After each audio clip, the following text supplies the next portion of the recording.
अल्हम्दुलिल्लाह रब्बिल आलमीन वल आक़िबतु लिल मुत्तक़ीन अस्सलातु वस्सलामु अला रसूलिल करीमिल अमीन व अला आलिहि तय्यबीन ताहिरीन वल अस्हाबिल हादिल मुहतदीन अम्मा बाद औज़ु बिल्लाहि मिनश शैतानिर रजीम बिस्मिल्लाहिर रहमानिर रहीम फ़ज़्कुरूनी अज़्कुरुकुम वश्कुरू ली वला तकफुरून। सदक़ल्लाहु मौलाना अज़ीम व सदक़ रसूलुहुन नबियुल अमीनुल करीम व नहनु अला ज़ालिका लमिनश शाहिदीन व शाकिरीन वल्हम्दुलिल्लाहि रब्बिल आलमीन। लिहद में इश्क़े रुखे शाह का दाग लेके चले, लिहद में इश्क़े रुखे शाह का दाग लेके चले, अंधेरी रात सुनी थी चिराग लेके चले। तेरे गुलामों का नक्शे कदम है राहे खुदा, तेरे गुलामों का नक्शे कदम है राहे खुदा, वो क्या बहक सके ये जो ये सुराग लेके चले। अल्लाई हयात आए क़ज़ा ले चली चले, लाई हयात आए क़ज़ा ले चली चले, अपनी खुशी ना आए ना अपनी खुशी चले। आइए हमरा पर तो मोहब्बत के साथ बारगाह मुस्तफ़ा में हदीय दरूद पेश करें। अल्लाहुम्मा सल्ली अला सय्यिदना व शफ़ीना हबीबना मौलाना मुहम्मदिन नबिल उम्मी व अला आलिहि व बैति व असहाबी व बारिक सल्लल्लाहु अलैहि व सल्लम सल्लल्लाहु अलैहि वसल्लम। मुअज़्ज़ज़ सामने कराम, जैसा कि आप लोगों को मालूम है कि साहिब खाना ने इस साल सवाब की गर्ज से इस महफिल को सजाया है और हम सब दुआ गो हैं कि अल्लाह ताला मरहुमैन की गुनाह सगायर और कबायर को माफ़ फरमाकर जन्नतुल फिरदौस में आला मकाम अता फरमाए। अभी मुझसे पेशतर आपने हज़रत अल्लामा मौलाना सिद्दीकुल क़ादरी और मुझे कई अपने खतीब इमाम साहब ने क़ादरी लफ्ज़ भूलने वाला लफ्ज़ नहीं है, क़ादिर बमाना गालिब होता है और आप सब पर गालिब हैं। मैं चूँकि असफल हूँ इसलिए माजत पेश करता हूँ। थोड़ा शायरी की दुनिया में भी लोग जो शायरी पेश करते हैं तो थोड़ी देर के लिए खामोश हो जाते हैं, तो इंसान चूँकि ज़हन फ़ौरन उसकी तरफ जाता है कि शायर साहब भूल गए हैं या नक़ीब इजलास भूल गए हैं। मकसद होता है सुभान अल्लाह का आना। तो बहरहाल खामोशी जो है कभी कभी खामोशी भी एक कलाम बन जाता है। इसलिए आपने जो भी बयानात सुने मौलाना सिद्दीकुल क़ादरी साहब की, अल्लाह ताला उस पर अमल करने की तौफीक अता फरमाए।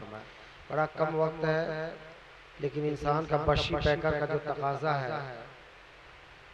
कुछ हटकर है, जिसको हम लाख समझाएं हजारों खिताब तकरीर हो, मगर चूँकि इंसान कि वो बशी पैकर का तकाज़ा ख़त्म नहीं हो सकता जब तक कि वो अपने आप को संवारने की कोशिश न करे। जो मैंने आयत पाक खुतबे में कोट की है, इस आयत का एक एक लफ्ज़ अपने अंदर बेबहा फ़वाइद रखता है। फ़ज़्कुरूनी में जो फ़े है जज़ाइया का या सिला का, यानी तुम मेरी नेमतें सुन चुके हो लिहाजा उसके बदले मेरा ज़िक्र और शुक्र अदा करो, या चूँकि मैंने तुझे मोहम्मद पाक सल्लल्लाहु अलैहि वसल्लम की ग़ुलामी अता कर दी है उसके बदले मेरा ज़िक्र और शुक्र अदा करो। कुरान पाक में ज़िक्र 5 मानों में इस्तेमाल हुआ है।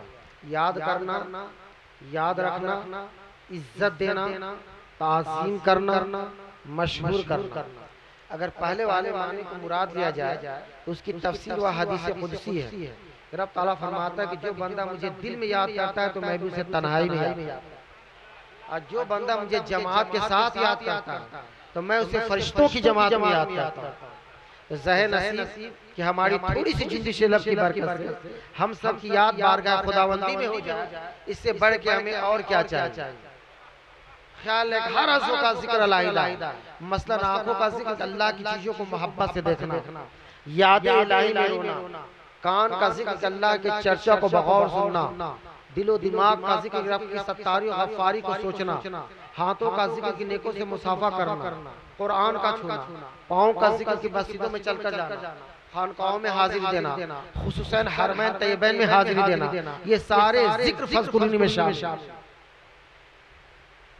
अब हमारा मामला दूसरी जगह इरशाद होता है, अला बिज़िक्रिल्लाह तत्मइनुल कुलूब, अल्लाह के जिक्र से बेचैन दिलों को चैन मिलता। हमारी जो बेचैनियां, घबराहटें, उलझने होती हैं, हमारे गुनाहों के सबब होते हैं। जब हम अल्लाह का जिक्र करते हैं, बेचैन दिल को चैन मिल जाता है। मगर इंसान की बशी पैकर का तकाजा खुद मुशाहदा कर रहे हैं, जैसे गाड़ियां आ रही है, जा रही हैं, सबकी निगाह, ध्यान, ज्ञान सब उधर चला जा रहा है। तो सोचना होगा ना कि कहीं ना कहीं हम फॉल्ट हमारे अंदर है। या आप जब नमाज के लिए जाते हो, नियत करते हैं, जबकि हदीस जिब्रील है, आका सल्लल्लाहु अलैहि वसल्लम फरमाते हैं कि कानत अब्दुल्लाह, तू अल्लाह की बात इस तरह कर गोया तो उसको देख रहा है। अगर ये कैफियत नहीं पैदा होती तो तू दिल में ये ख्याल कर कि तेरा रब तुझको देख रहा है। मगर जो ही नियत किए कि खेत बाड़ी की तरफ ध्यान जाता है,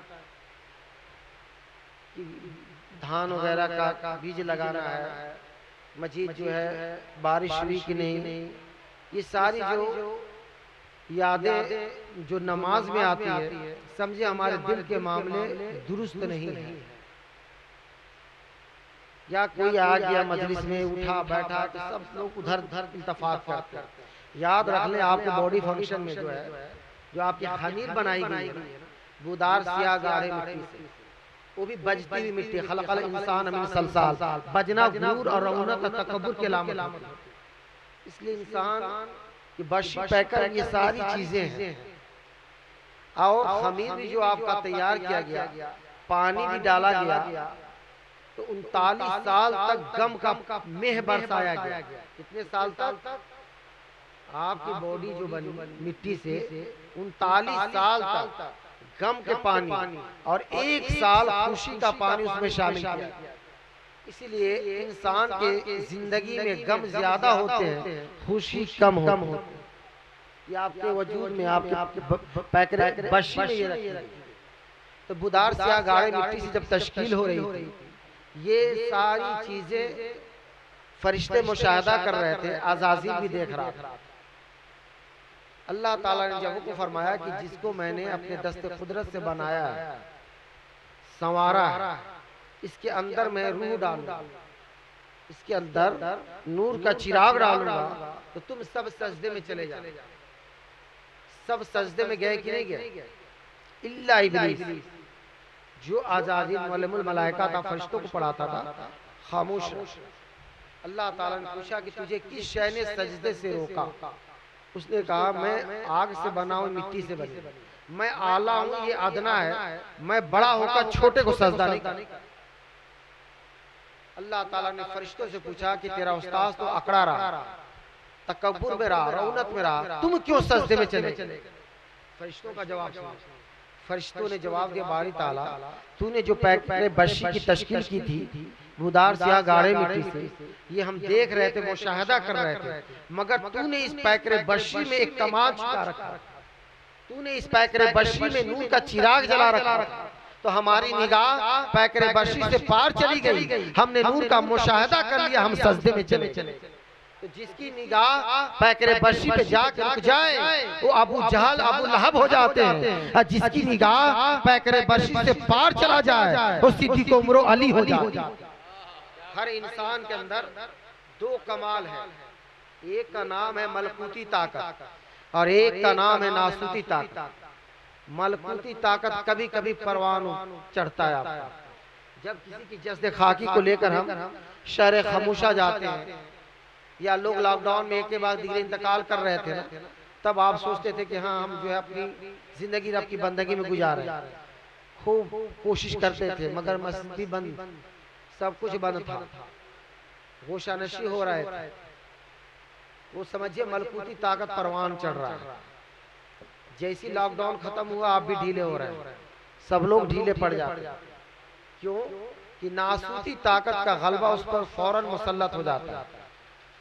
फौरन नासूती ताकत क्यों आ जाता है? 24 घंटा वो आप पर रहता है।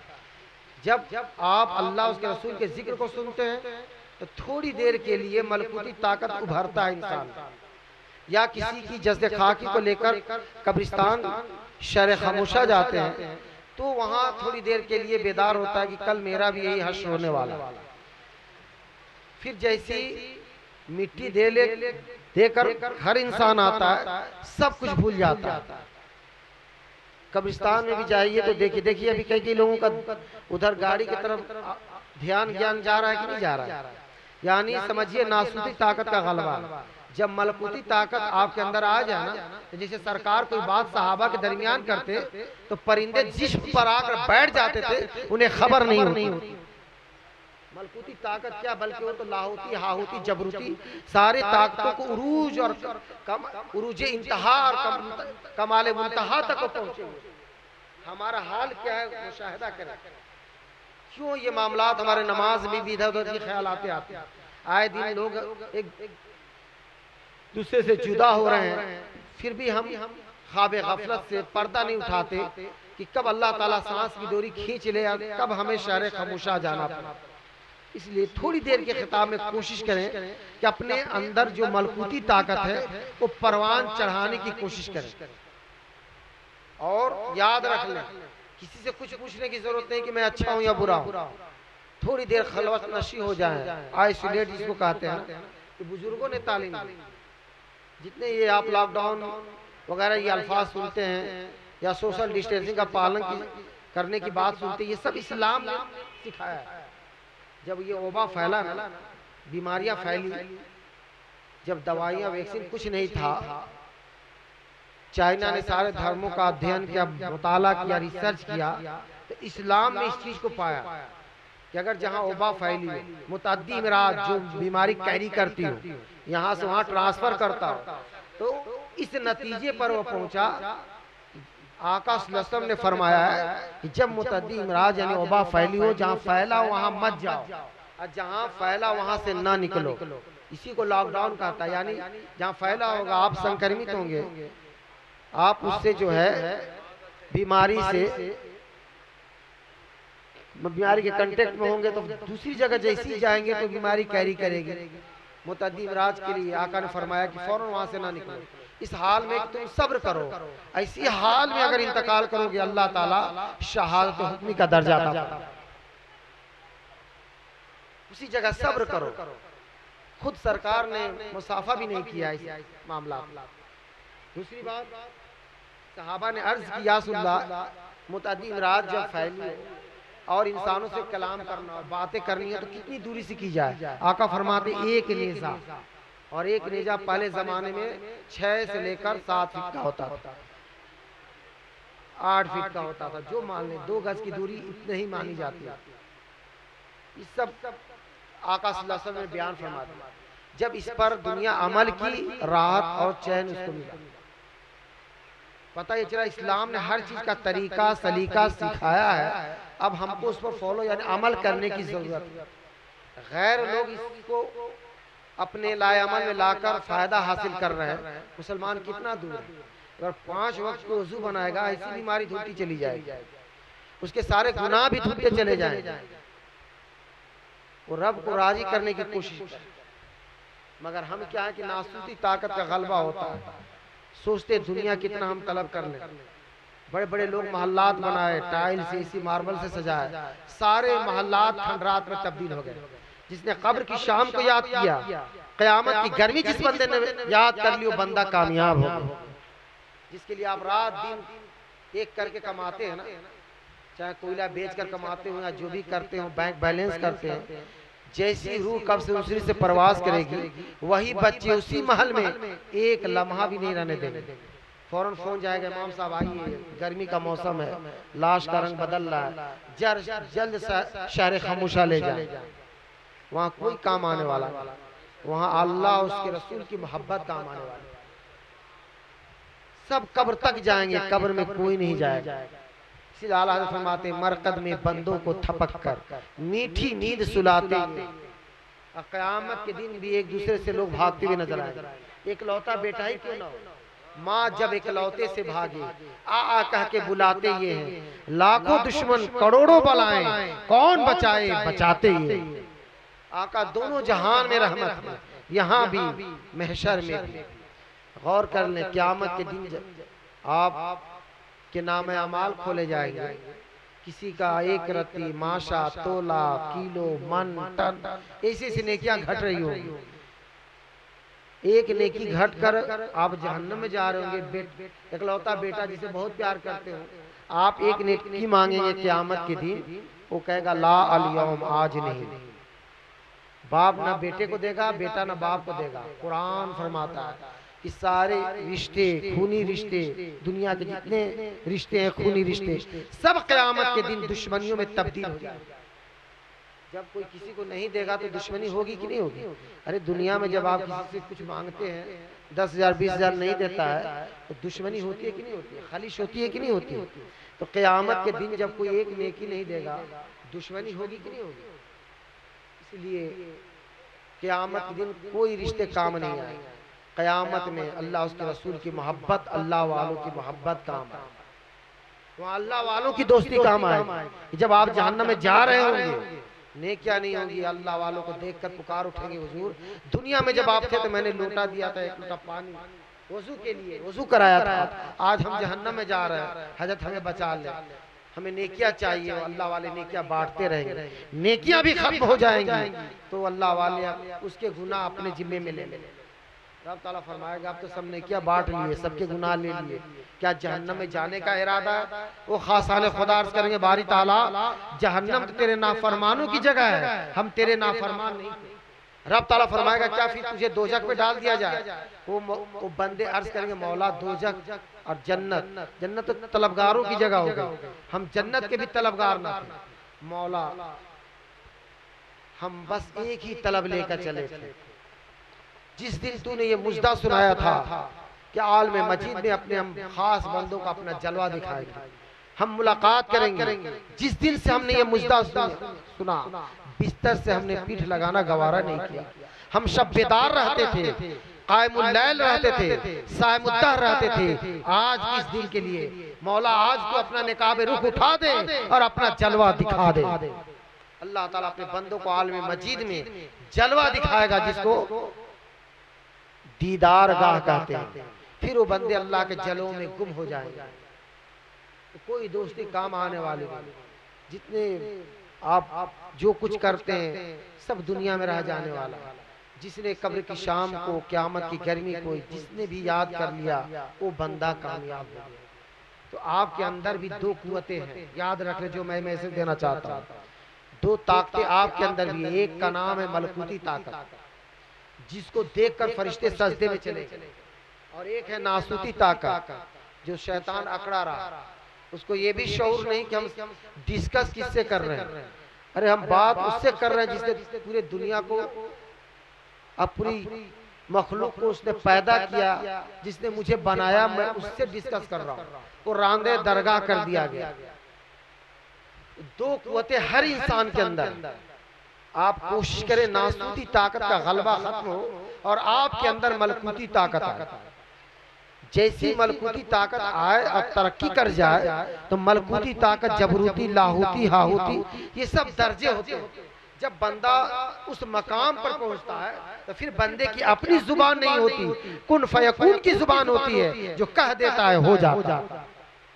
अगर आप परेशान हैं, आप मौलाना साहब के पास गिलास ला रहे हैं, पानी दम कर देंगे तो बीमारी हमारे घर से दूर हो जाएगी।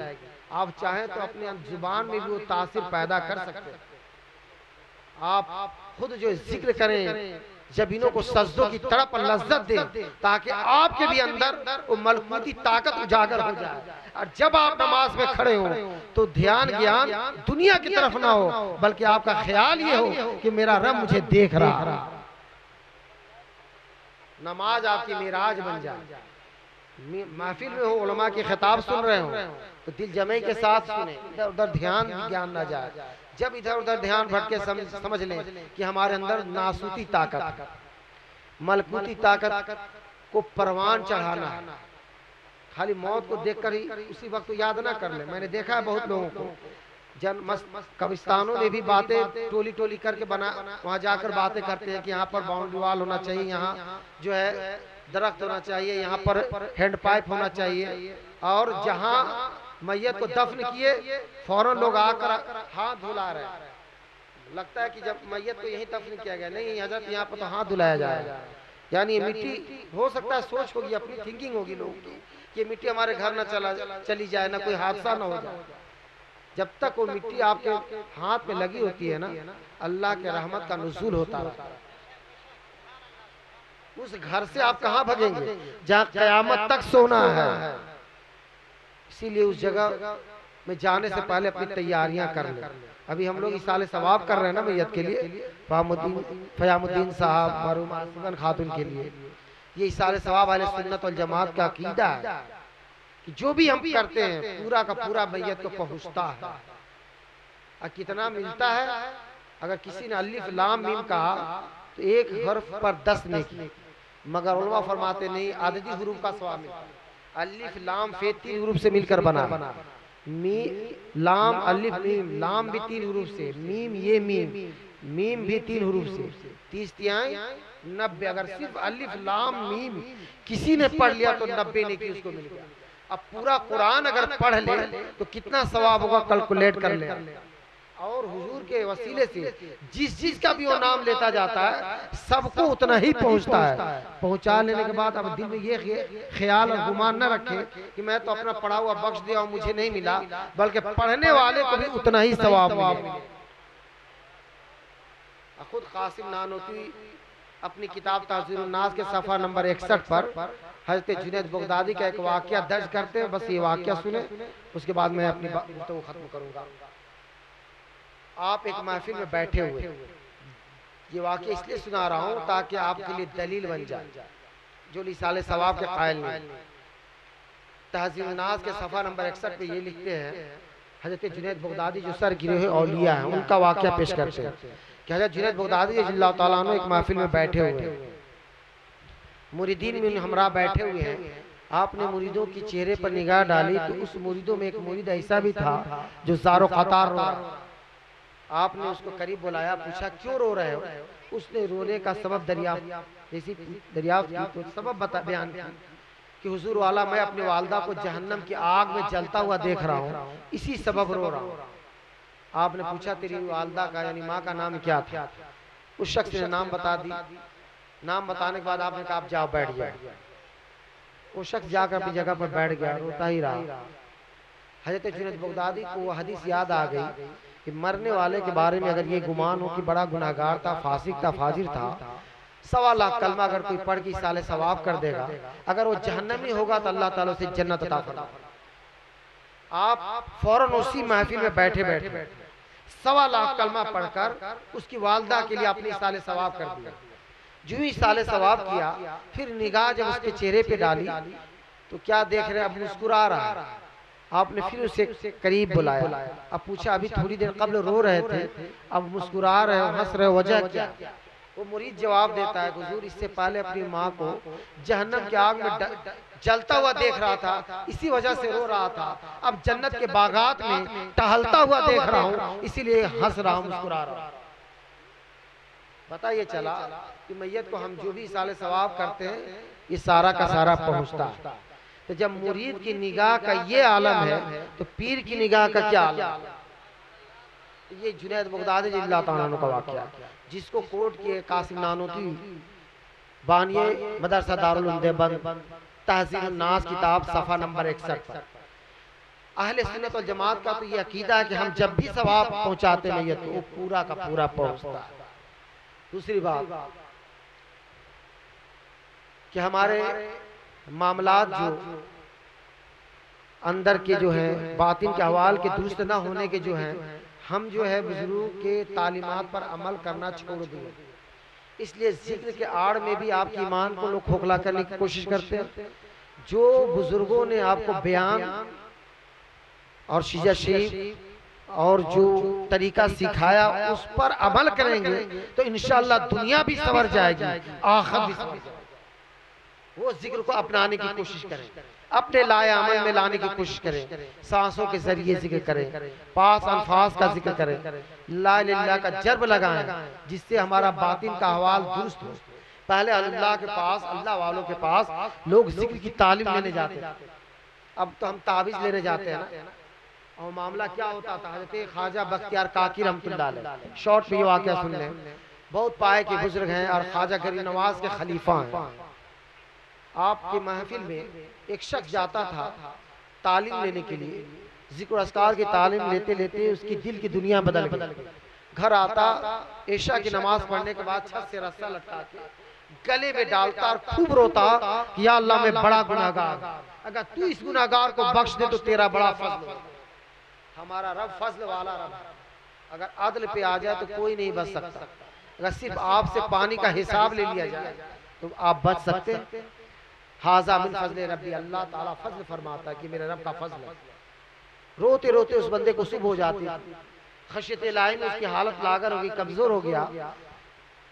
बिल्कुल आखिरी वक्त आया तो अपनी वालदा से अर्ज की, माँ जब मैं इंतकाल कर जाऊं, विसाल कर जाऊं, तो चंद वसीयतें हैं, मेरे वफात के बाद ये वसीयतें पूरी कर देना। पहली वसीयत तो ये है कि ये रस्सा जो गले में डाल के रोता था, वफात के बाद ये रस्सा मेरे गले में डाल के घर के कोनों में घसीटना, और ये कहते हुए घसीटना कि अल्लाह के नाफरमान बंदों का हश्र यही होता। और दूसरी वसीयत ये है कि मेरे जनाजे को रात में ले जाने देना, दिन में नहीं। कोई ये ना कहे कि देखो गुनाहगार बंदे का जनाजा जा।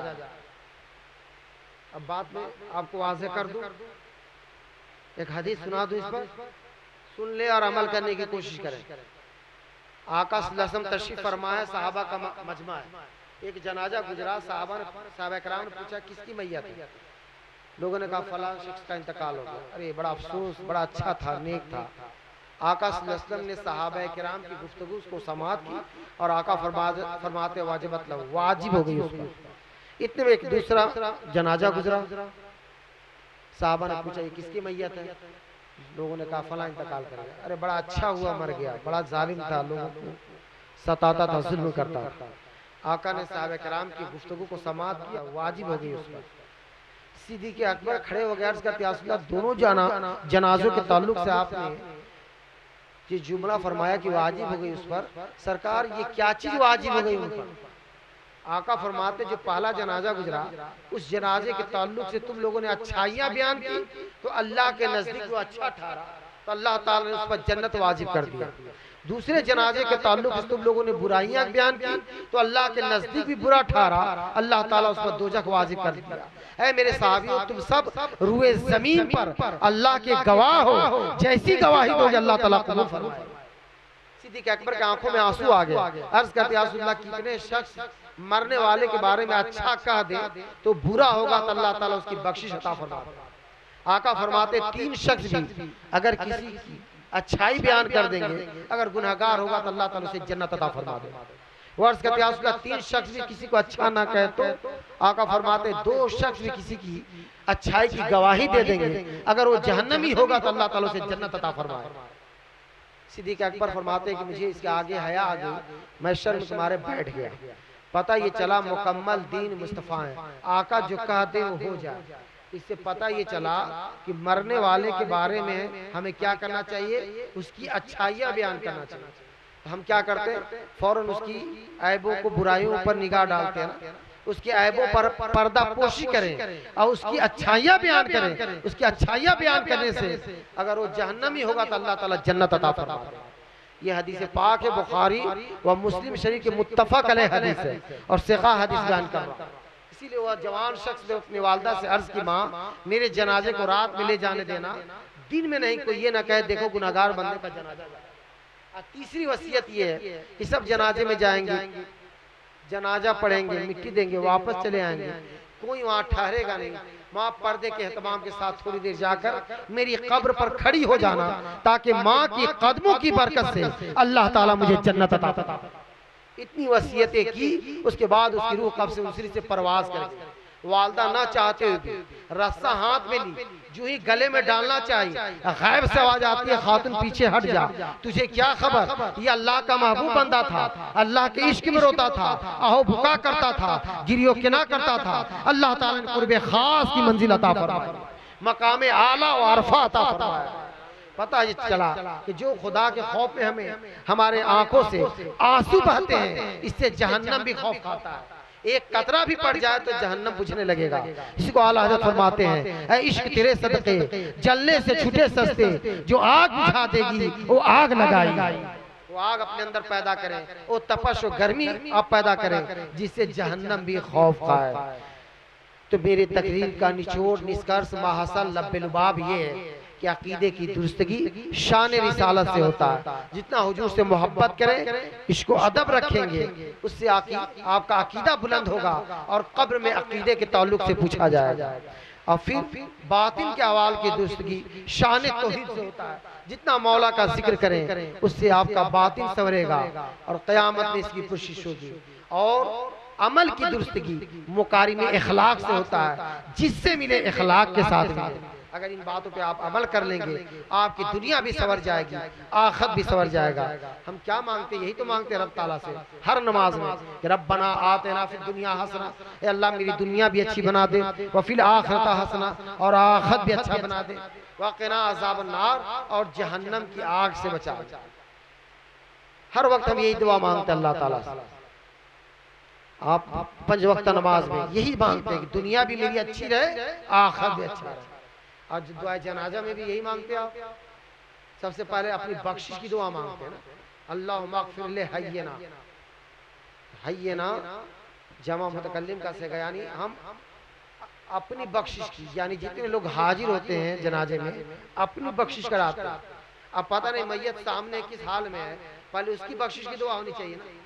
पता नहीं उसको उस पर क्या गुजर रहा है, क्या हाल है, अजाब हो रहा है कि क्या हो रहा है, पहले हमें उसकी बख्शिश की दुआ मांगनी चाहिए। मगर हम कहते हैं अल्लाह मग़फ़िर ले हय्यना, ए अल्लाह हमें जो जिंदा उनको बख्श दे। तब कहते हैं व मय्यतना, जो हम में वफात पा गए उनको बख्श दे। ऐसा क्यों? पता नहीं हम किस हाल में हैं, हमारी जुबान ग़ीबत चुगली किस चीज से आलूदा है। पता नहीं इस हाल में अल्लाह ताला दुआ कबूल भी करेगा या नहीं करेगा। इसलिए पहले हम अपनी बख्शिश की दुआ कर लेते हैं कि अल्लाह मग़फ़िर ले हय्यना, अल्लाह हम में जो जिद्दा है उनको बख्श दे, ताकि जब हम बख्श दिए जाएंगे तो जिसी की भी बख्शिश की दुआ मांगेंगे अल्लाह ताला सबको बख्शता चला जाए। दुआ जनाजा में कोई छूटता नहीं, सबकी बख्शिश की हम दुआ मांगते हैं। जो हाजिर होते हैं, हयात होते हैं कि अल्लाह हमें जो जिंदा उनको भी बख्श दे, मैयतना जो वफात पा गए उनको भी बख्श दे, जो कब्रिस्तान आए उनको भी बख्श दे, वो गायबना जो घर छूट गए उनको भी बख्श दे, जो छोटे उनको भी बख्श दे, और जो बड़े हैं कबीरना सगीरना और कबीरना, जो बड़े हैं छोटे हैं, सबकी बख्शिश की दुआ मांगते हैं। वह ज़करना, जो मर्द हैं उनको भी बख्श दे, जो औरतें उनको भी बख्श दे, कोई छूटता है? सबकी बख्शिश की दुआ मांग के हम एक चीज दुआ जनाजा में अल्लाह ताला से मांगते हैं, क्या कि अल्लाह हम में जिस किसी को भी जिंदा रख तो इस्लाम पर, और जिस किसी को भी मौत अता फरमा तो ईमान पर खात्मा अता फरमा। पता ये चला जिंदगी बेहतर इस्लाम पर है और मौत बेहतर ईमान पर। और ईमान हुजूर से ताल्लुक का नाम है, हुजूर से मोहब्बत का नाम है। अल्लाह रब्बुल इज्जत की बारगाह में दुआ है अल्लाह तबारक तआला हमें और आपको आका सल्लल्लाहु अलैहि वसल्लम की सच्ची मोहब्बत अता फरमाए और हम सबकी पिछली खताओं को माफ़ फरमा कर आइंदा नेक अमल करने की तौफीक अता फरमाए। मरहूम फ़यामुद्दीन व आसिमन खातून व मरहूमा और बिन जुमला जो भी खानदान दर खानदान अल्लाह ताला सबकी मग़फ़िरत फरमा कर जवारे रहमत में जगह अता फरमाए और अल्लाह ताला इस महफ़िल को अपनी बारगाह हदीयत में क़बूलियत का दर्जा अता फरमाए। आमीन।